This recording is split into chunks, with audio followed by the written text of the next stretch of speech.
Salam sehat, berjumpa kembali dalam layanan Misbah Kehidupan agar hidup saudara lebih hidup.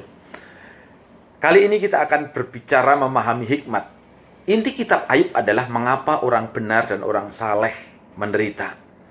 Karena hal ini terjadi di sekeliling hidup kita, lalu banyak orang bertanya, kalau begitu Tuhan itu adil apa tidak sih? Perlu diketahui bahwa orang benar di sini bukan orang yang tidak berdosa. Menurut Perjanjian Lama, orang benar adalah orang berdosa yang selalu sadar dan mengaku bahwa ia berdosa. Jadi ia selalu mencari Tuhan. Ayub disebut orang saleh bukan karena ia tidak berdosa. Orang benar adalah orang yang mengaku dirinya apa adanya. Contoh, kalau saya bilang saya ini orang Nigeria, berkulit hitam, berambut keriting, hidung berbentuk jambu, benar nggak menurut saudara? Tidak benar. Tapi kalau saya bilang saya ini orang Indo yang berkulit sawo matang, rambut lurus, hidung mancung, jeleknya dikit, cakepnya banyak, itu baru benar. Kalau ada yang bilang, itu juga tidak benar Pak, menghina amat kau. Orang sakit yang mengaku dirinya sakit itu benar. Tetapi orang sakit yang mengaku dirinya sehat itu fasik. Sebagian isi kitab Ayub itu berisi diskusi percakapan antara Ayub dengan sahabat-sahabatnya. Dalam kitab Ayub kita tahu bahwa Ayub menderita karena Tuhan dan iblis bertaruh, bukan? 1 ayat 8. Lalu bertanyalah Tuhan kepada iblis, apakah engkau memperhatikan hambaku Ayub?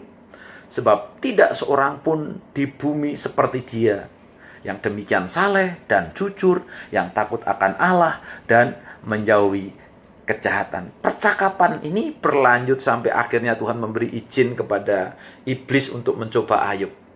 Dan kita bisa membaca bahwa di kemudian hari Ayub kehilangan semua hartanya, menjadi miskin, anak-anaknya mati semua, yang terbaik dari dirinya kesehatannya terganggu, dia sakit, bahkan istrinya menyarankan agar Ayub mengutuki Tuhan dan kemudian mati.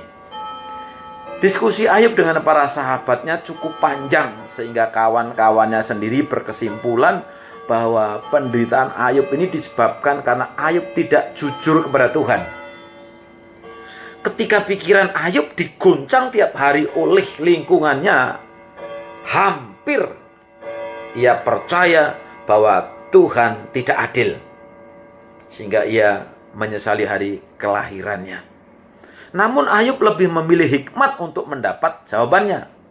Maksud Ayub itu begini, secara sederhana hanya supaya saya bisa mengerti kenapa sih saya ini menderita.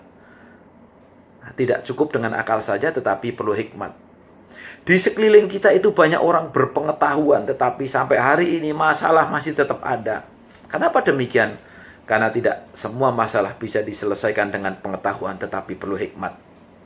Hikmat itu gabungan dari pengetahuan, pengertian, kecerdasan, dan keterampilan. Kalau digabung semua, hikmat itu menghasilkan kebijaksanaan. Berikut contoh kisah pendeta Rap saat dia mengajar sekolah minggu dengan judul Tuhan menciptakan langit dan bumi dengan hikmat. Ada seorang pengembara yang suka tinggal di hutan, lewat sungai ada buaya, tidak takut. Bertemu ular, jadi lauk pauk. Bertemu harimau, tidak gentar. Saat ia kecapean, ia beristirahat di bawah pohon beringin. Ketika ia berbaring, kemudian melihat ke atas, dia berpikir, pohon beringin yang begitu besar ini, dengan daunnya yang rimbun. Tetapi kenapa buahnya sekecil ini? Tuhan tidak adil. Masa pohon beringin yang begitu besar buahnya kecil-kecil, sedangkan pohon semangka yang batangnya hanya sebesar jari tangan, buahnya sebesar ini.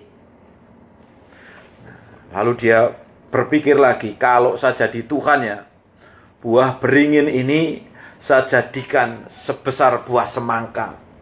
Sementara ia berpikir, suddenly, tiba-tiba ada buah beringin yang jatuh menimpa hidungnya, beletak. Seraya dia loncat berdiri sambil berteriak, sungguh Tuhan itu adil. Bayangkan kalau saja buah beringin sebesar semangka dan jatuh di hidung saya yang pesek ini, apa kata dunia? Lalu anak sekolah minggu yang kritis bertanya lagi, kenapa bisa begitu Kak? Iya, ini perlu hikmat. Pohon beringin dicipta untuk orang beristirahat di bawahnya, dan burung-burung bersarang di dahan-dahannya. Oleh karena itu yang penting bukan buahnya, tetapi daunnya. Sedangkan pohon semangka diciptakan untuk orang lapar dan haus. Yang penting bukan batang dan daunnya, tetapi buahnya. Oh my goodness.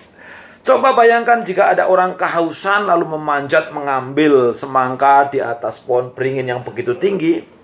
Belum sampai atas udah pingsan duluan. Dalam segala sesuatu kita perlu hikmat Tuhan agar kita mampu memecahkan masalah sehingga kita mendapat solusi. Mampu mengelola masalah. Bagaimana cara mendapat hikmat? Takut akan Tuhan adalah permulaan pengetahuan, tetapi orang bodoh menghina hikmat dan didikan. Amsal 1 ayat 7. Mari kita belajar takut akan Tuhan. Terimalah hikmatnya, maka saudara akan mampu mengelola masalah, dan saudara akan bisa sukses seperti Salomo. Tuhan Yesus memberkati.